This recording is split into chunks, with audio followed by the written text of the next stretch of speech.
You've become more and more heavily involved with the Abbey and the collegiate body here. Is that something you're going to miss when you move up north?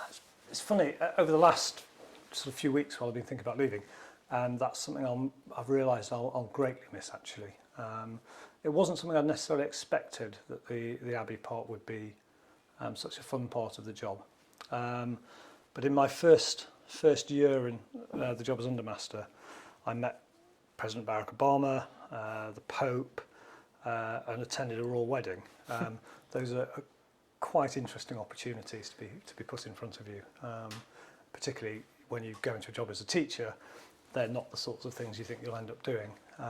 So I've really enjoyed the connections with the Abbey. Some wonderful people to work with, and I mean it's an incredible place to be. How do you think Westminster influences its wider community as a school? I mean that's something that's really changed in the past 3 or 4 years really. The involvement in civic engagement, which was first floated 4 or 5 years ago, that it should become a much bigger part of the school. There's always been some involvement in the community, Westminster House being one good example, and there'd always been links with the Boulton Centre.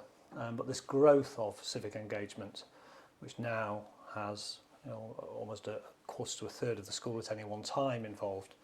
Certainly I think the hope is that every student during their time in Westminster will be involved in some way. Something that I think when it was first suggested we didn't really see just how big an impact that would have. And that's all credit to the students really who've seen it happening and then taken on those placements themselves. And really the school were in a sense playing a bit of catch up to try and provide all the placements that were being demanded by pupils. And that's been a really good thing to see. I think it's right that we're involved with our community and not just living in this little academic bubble in the centre of Westminster.